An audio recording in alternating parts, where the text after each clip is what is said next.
Pahalgam occupied Jammu and Kashmir में भारत ने एक फॉल्स फ्लैग ऑपरेशन किया जिसमें 26 टूरिस्ट को हलाक किया गया विदाउट प्रोड्यूसिंग एनी एविडेंस। कोई सबूत नहीं दिया और पाकिस्तान ने भी जवाब में डिसीजंस लिए, जिसमें सबसे अहम पाकिस्तान ने एक बड़ा क्लियर मैसेज दिया भारत को कि अगर आपने हमारे 3 दरियाओं का पानी का रुख बदलने की कोशिश की तो पाकिस्तान उसको एक एक्ट ऑफ वॉर के तौर पे लेगा।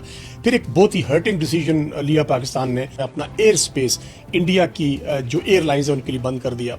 लेकिन पाकिस्तान इसका एक पीसफुल रेजोल्यूशन चाहता है इस इशू का, और पाकिस्तान एक इंडिपेंडेंट इंक्वायरी की बात की ताकि जो फैक्ट्स हैं उनको सामने लाया जा सके। चाइना ने भरपूर अंदाज से पाकिस्तान के इस मौक़िफ़ की तायद की। चाइना फुली सपोर्ट करता है एक इंडिपेंडेंट इन्वेस्टिगेशन को, ताकि इस इंसिडेंट के हवाले से जो हक़ाइक़ हैं सामने आ जाएं। चाइना बहुत क्लोजली जो सिचुएशन इवॉल्व हो रही है दोनों मुल्कों के दरमियान में उसको वॉच कर रहा है। उन्होंने अपनी सपोर्ट भी पाकिस्तान के लिए एक्सप्रेस की और कहा कि जो इम्पार्शियल इन्वेस्टिगेशन है वो सूनर दैन लेटर उनको इनिशिएट किया जाए। मगर फिर बहुत ही इंपॉर्टेंट बात उन्होंने की कि पाकिस्तान जो है वो चाइना का आयरन क्लैड फ्रेंड है, all weather strategic cooperative partner है पाकिस्तान का, और वो पूरी तरह फुली अंडरस्टैंड करता है पाकिस्तान के जो लेजिटिमेट सिक्योरिटी कंसर्न्स है। ऑफ कोर्स ये क्यों इंपॉर्टेंट स्टेटमेंट है, जिस तरह का जिंगोइज्म इस वक्त भारत के अंदर नजर आता है। प्रेसिडेंट ट्रंप ने अपने आप को डिस्टेंस कर लिया, जो एंटी पाकिस्तान नैरेटिव बिल्ड कर रहे थे प्राइम मिनिस्टर मोदी।